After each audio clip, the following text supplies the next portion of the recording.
Olá, tudo bem? O tópico principal desse vídeo é analisar se a consciência pura, a consciência primordial, se essa consciência é um observador externo ou se simplesmente não existe um observador, mas apenas a coisa observada. A sugestão do tema é do Eduardo Silva e eu vou aproveitar para esclarecer outros pontos do seu comentário. Amigo Morel, o que aconteceu com você no tocante à troca de crenças? Sim, decidir não ter crenças é uma crença kkk. Eu criei um canal só para expor o que aconteceu comigo, né? O canal Questionando Crenças, então não cabe responder a isso aqui. Ele diz que decidir não ter crenças é uma crença. Eu não decidi não ter crenças, foi um processo, até certo ponto um processo natural, mas não se tratou de uma decisão. Agora, independentemente de ser uma decisão ou não, não ter crenças não é uma crença de forma alguma, a não ser que se trate de um posicionamento ideológico, né? O que definitivamente não é meu caso. O Eduardo continua. É o que vem acontecendo com muitos. Acredito que ensinamentos do Advaita, hinduísmo, budismo, yogas, indianos e tibetanos tenham tido alguma influência nessa estrada. Ele coloca estrada entre aspas. Eu não sei, não tenho como avaliar se isso está realmente acontecendo com muitos, que é uma coisa que vem se popularizando, sim, é possível perceber mesmo no YouTube, né? De minha parte, não tive absolutamente nenhuma influência desses ensinamentos que ele citou. Nada. As conclusões a que cheguei são fruto de minhas próprias percepções, a partir de reflexões profundas e de investigações a partir de estados alternativos de consciência. Se há semelhanças entre as minhas percepções e esses ensinamentos que ele citou aqui, é porque as ideias simplesmente existem.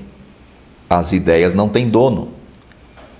As ideias não são elaboradas por nós. As ideias existem e quando temos elementos suficientes para compreendê-las, nós as captamos e então acomodamos em nossa mente. Para a maioria em peso desses mestres, a consciência pura, a qual você identifica agora como aquele que tudo observa.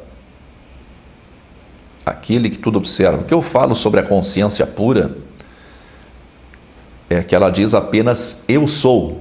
A característica principal da consciência pura, da consciência primordial é eu sou. Algumas vezes eu descrevi minha experiência com a consciência pura, dizendo que ela pode ser entendida como o observador externo, o olho que tudo vê. Ele diz aqui, para a maioria em peso desses mestres existe a consciência pura, a qual você identifica agora como aquele que tudo observa, que por sua vez não se mistura com o que é observado. E aí ele cita o Krishnamurti. Ele diz, mas Krishnamurti não admitia existir tal consciência que venha a se separar do que observa. Por exemplo, se me acontece uma coisa boa, me agrado e não quero me separar do que observo. Quando assisto ao que me causa dor, desejo separação. Para ele, está se referindo a Krishnamurti, né? Para ele, essa consciência é também impura às vezes e está tudo certo. Para nos libertar, ele indicava a não ação total, apenas aceitando que a circunstância desastrosa é também a consciência. Se puder fazer um vídeo a respeito, eu ficaria muito grato. Pode começar a agradecer então, meu velho. Eu só tomei contato com a obra de Krishnamurti há pouco tempo, mas eu também percebi isso, também tive essa mesma percepção na obra dele. Para quem não está assim muito bem ambientado com o assunto, nós partimos do princípio de que isso que nós ordinariamente consideramos como o eu, né, é apenas uma personagem, o resultado da soma das nossas memórias, o ego. E que é o ego que está sujeito ao sofrimento, pois o ego vive desejando, e o desejo não satisfeito é a causa do sofrimento. E que, portanto, se admitirmos que o ego é ilusão, é uma criação da mente, temos que nos libertar do ego.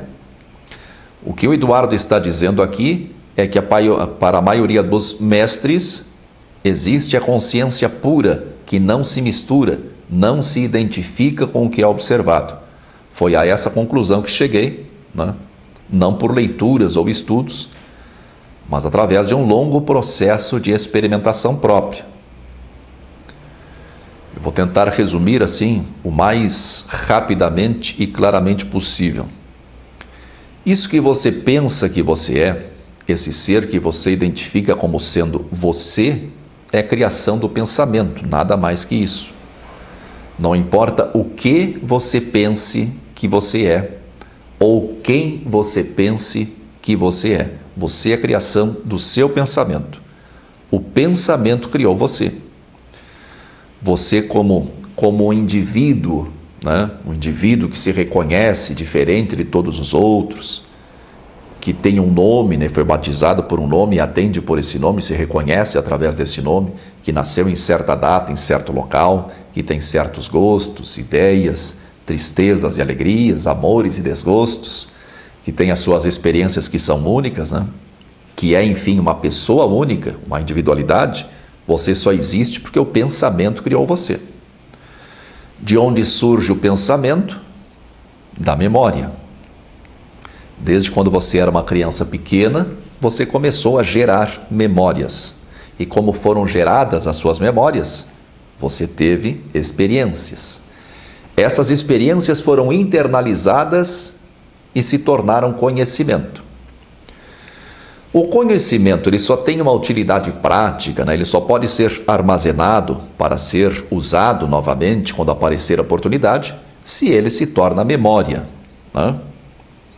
E a memória contínua é justamente um dos fatores decisivos que nos diferenciam dos outros animais e que permitem a auto-identificação, né? Nós sempre nos reconhecemos como nós mesmos. A gente acorda, primeira coisa a gente sabe, eu sou eu, e a vida continua, enfim. Todas as suas memórias influenciaram você de algum modo, fazendo com que você se identificasse com elas. Desde criança, desde a formação das suas primeiras memórias, você começou a se identificar com o conteúdo das suas memórias, seja positivamente, seja negativamente, não importa, sempre há identificação.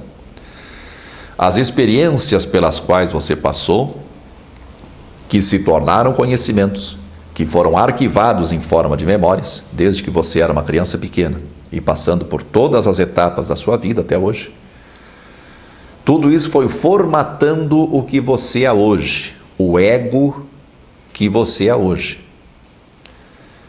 Quando você foi concebido, né, pelo seu papai e sua mamãe, você herdou milênios de tecnologia humana, né, uma tecnologia que lhe permite falar, escrever, entender as coisas através de palavras. Os seus pensamentos são todos compostos de palavras. O pensamento é fruto da memória. O pensamento é o responsável pela impressão de continuidade das suas memórias. É o pensamento que liga as suas memórias umas às outras, que combina as memórias entre si. Então foi o pensamento, que é fruto da memória, que deu a você a sua identidade. Desde a sua infância você foi se identificando com o conteúdo das suas memórias. Você tem memórias e com o tempo você pensa que você é isso. Há uma identificação. São décadas de idas e vindas constantes ao seu arquivo de memórias. Comparando, selecionando, revivendo, às vezes fugindo, e sempre em meio àquele turbilhão de palavras que vagam incessantemente na sua mente. Tudo isso fez de você o que você é hoje. Perca as suas memórias e você perderá a sua identidade. É isso que nós vemos nas pessoas que sofrem perda de memória, principalmente nos idosos que sofrem de Alzheimer ou outro tipo de demência. Somos o que somos, ou pelo menos somos o que pensamos que somos, graças às memórias que arquivamos e graças ao que pensamos sobre elas. Você pensa sobre as suas memórias. Você lembra. Né? Quando você acessa uma memória, você está lembrando. Você. Quando você acessa suas memórias, você está lembrando, né? Mas quem é esse você? Quem é esse você que lembra e reflete sobre aquilo que lembra e que planeja o futuro baseado naquilo que lembra? Esse você é criação do pensamento. É um artifício do pensamento para dar impressão de continuidade às memórias. A mente não suporta o vazio. Por isso que é tão difícil meditar profundamente. Então, o truque da mente para evitar o vazio é criar o ego. O ego passa a ser o suposto administrador das memórias. Quando eu digo, então, que eu tenho minhas memórias, ou que eu penso, eu acho, isso faz parte do truque da mente. Esse eu é a criação do pensamento, que, por sua vez, se originou da memória. Logo, não existe um eu pensante. Não existe você um ser que pensa. O que existe em termos de identidade é só o próprio pensamento. Você é o que você pensa. Você é o seu pensamento. Você não existe como indivíduo. O que existe é o seu pensamento. A sua noção de individualidade é provocada pelo pensamento como um artifício em busca de permanência. O que nos dá a sensação de permanência, né? O que liga o Morel de 20 anos atrás, de 30 anos atrás ao Morel de hoje, é o pensamento. O pensamento faz a ligação entre as memórias e cria este ser artificial que é o ego. Eu cheguei a essa conclusão examinando a mim mesmo, rompendo as barreiras do pensamento, investigando os truques e artifícios usados pela mente. O mais longe que eu cheguei foi ao eu sou, a consciência pura. Eu percebi a consciência pura como um observador externo, que não se envolve, que não se identifica com aquilo que é observado. Vamos de novo para o comentário do Eduardo. Krishnamurti não admitia existir tal consciência que venha a se separar do que observa. Por exemplo, se me acontece uma coisa boa, me agrado e não quero me separar do que observo. Quando assisto o que me causa dor, desejo separação. O que mais que ele diz aqui? Para ele, essa consciência também impura às vezes e está tudo bem. Para nos libertar, ele indicava a não ação total, apenas aceitando que a circunstância desastrosa é também consciência. Tá, olha, eu não conheço Krishnamurti assim o suficiente para saber se isso que o Eduardo escreveu aqui está certo. Para ele essa consciência, como é que ele diz aqui? Para ele essa consciência é também impura e às vezes está tudo bem.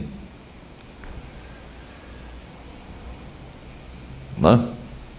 Essa consciência também impura e às vezes está tudo bem. Eu aproveito aqui para fazer um esclarecimento, já que um dia desses o Adilson Reane, falando sobre a questão do bem e do mal, disse que a consciência pura não poderia conter o mal, senão não seria pura. Eu peço desculpas ao Adilson se eu entendi mal o que ele escreveu. Quando eu falo em consciência pura, eu quero dizer que essa consciência é só consciência. A palavra pura aqui quer dizer que essa consciência é só consciência, é pura consciência. Eu não estou me referindo à pureza no sentido cristão, né? como sinônimo de bem. Por exemplo, Maria, para o cristianismo, por exemplo, ela seria pura, mas pura no sentido de não contaminada pelo mal. Não é isso. Consciência pura é pura consciência. Não existe bem e mal na consciência pura. Bem e mal são conceitos. Nós só classificamos as coisas como boas e más de acordo com os nossos interesses. Né? Se me beneficia é bom, se me prejudica é mal. Então isso não tem nada a ver com a consciência pura. As coisas só serão conceituadas como boas ou más depois de manifestadas. A consciência se manifesta através da mente. Né? É na mente que as coisas são conceituadas.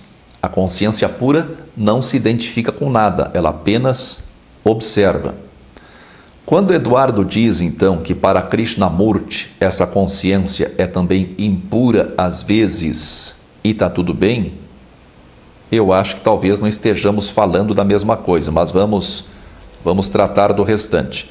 Krishnamurti não admitia existir tal consciência que venha a se separar do que observa. Por exemplo, se me acontece uma coisa boa, me agrado e não quero me separar do que observo. Quando assisto ao que me causa dor, desejo separação. Isso seria a identificação, né? Isso seria a consciência se identificando com a coisa observada, seja para o bem, seja para o mal. Se identifica, né? Se identifica com uma coisa boa, quer manter essa coisa boa. Se identifica com uma coisa má, quer se afastar dessa coisa má. Não é essa a experiência que eu tenho com a consciência pura. Esse estágio da identificação está aquém, está antes do estado de consciência pura. Esse estágio é antes de chegar ao estágio de consciência pura, como se fosse o último ponto, né? A última parada antes de chegar ao estágio de consciência pura. Para nos libertar, ele indicava a não ação total, apenas aceitando que a circunstância desastrosa é também a consciência. Essa não ação total é justamente o estado de consciência pura. Mas tendo chegado a esse estado, já não se trata de escolha. Não se trata de aceitar a circunstância desastrosa. A consciência pura não aceita ou deixa de aceitar. Ela simplesmente não se envolve. Ela não é capaz de sofrer. Então nem cabe falar em aceitar ou não aceitar. O Eduardo lembrou que para a maioria dos mestres existe a consciência pura, que não se mistura, que não se identifica com aquilo que é observado. Foi a essa conclusão que eu cheguei, através de um longo processo de experimentação própria. E eu percebi, embora não conheça muito da área, mas eu percebi que Krishnamurti é o único que chega a uma conclusão diferente. Então, o que eu posso concluir? Ou que Krishnamurti não chegou ao estado de consciência pura, ou o que ele propõe é um método, embora ele negasse isso. Ele dizia que não tinha método. Para nos libertar, ele indicava a não ação total, apenas aceitando que a circunstância desastrosa é também consciência. Isso pode ser entendido como método. Isso não é consciência pura. É um estado de superação do ego, mas não é a consciência pura. Esse método pode ser entendido assim: eu estou triste. Aconteceu alguma coisa terrível e eu estou triste. Eu tenho que aceitar essa tristeza, né? Eu tenho que não agir em relação à tristeza. Esse não agir pode ser entendido, inclusive, como não sentir a tristeza. Para não sentir a tristeza, o eu ou ego tem que desaparecer. Por que o eu tem que desaparecer? Porque é o eu que sente a tristeza, óbvio. Se eu sinto tristeza, eu digo, eu estou triste. Tire o eu, né? Suprima o eu e fica apenas a tristeza. Esse estado pode ser alcançado se perguntarmos atentamente, com toda a atenção, a nós mesmos: quem está triste? Você está triste, está sofrendo, está remoendo o acontecimento que lhe deixou triste. Então você pergunta com toda a atenção, com toda a profundidade, foco total: quem está triste? Quem está triste? E você percebe que não há um eu sentindo a tristeza. O que há é apenas a tristeza. Então o eu some, o ego some. Eu fiz essa experiência muitas vezes e ela sempre funcionou. Alguém poderia chegar à conclusão, então, de que eu não sofro, né? De que eu, Morel, não sofro. Se eu conheço um método para me separar do sofrimento, eu não sofro. Não é bem assim. Eu já disse muitas vezes, desde o meu período espírita, que nós, às vezes, gostamos e até mesmo viciamos nos maus sentimentos. Ou nas palavras de Kardec, que a princípio eu não concordava, nós nos comprazemos nos maus sentimentos. O único problema com o sentimento que eu tenho, às vezes, é a raiva. Tristeza eu curto um pouquinho, né, enquanto está romântico, e depois saio fora. Escuto um Altemar Dutra ali, aquela tristeza ali, deu, acabou. Com a raiva, às vezes, é mais difícil, né? E é difícil porque, no fundo, nós nos sentimos bem. É difícil reconhecer, mas há uma partezinha de nós que está curtindo, né? Fica naquela curtição e pega aquele desgraçado impacto, né? Não é? A parte tem que reconhecer. Então, mesmo sabendo no momento que aquele sentimento não nos vai fazer bem e que existe um meio de sair dele, nós não nos esforçamos o suficiente, nós não queremos abandoná-lo. Quando eu digo eu quero uma coisa, esse querer tem que ser integral. Não adianta só a partezinha moral dizer não, eu quero. Todo o resto quer. E se você ainda não reconhece isso, se você não percebeu isso, eu devo dizer que você tem um longo caminho pela frente. Em relação a isso, né? Em outras coisas você pode estar bem mais adiantado. Mas nas vezes em que eu coloquei isso em prática, funcionou, né? Eu estou triste, então eu pergunto, quem está triste? E então o eu some, desaparece e fica só a tristeza. Só que já não há um eu para se identificar com a tristeza. No meu caso, isso dura pouco. Então, em seguida, eu tenho que fazer o mesmo exercício de novo. Talvez para Krishnamurti o resultado fosse mais duradouro. Nesse exercício, a consciência parece que fica em suspenso, como se não existisse. E o sentimento, no exemplo que eu dei, a tristeza, poderia ser qualquer outro, o sentimento é visto como algo em si, né? Algo separado de tudo. Como eu já disse, eu não conheço suficientemente a obra de Krishnamurti para saber qual a conclusão dele a esse respeito. Mas eu já disse em vídeos anteriores que o sentimento é atributo da consciência. Não algum sentimento específico, mas o sentimento em si, a capacidade de sentir, né? Aí se manifesta através da mente, daí sim é qualificado, né? Classificado, categorizado em diversos sentimentos diferentes. No método de Krishnamurti, então, eu estou triste e pergunto, quem está triste? E então eu percebo que não há um eu, não há um ego sentindo a tristeza. O que há é apenas a tristeza.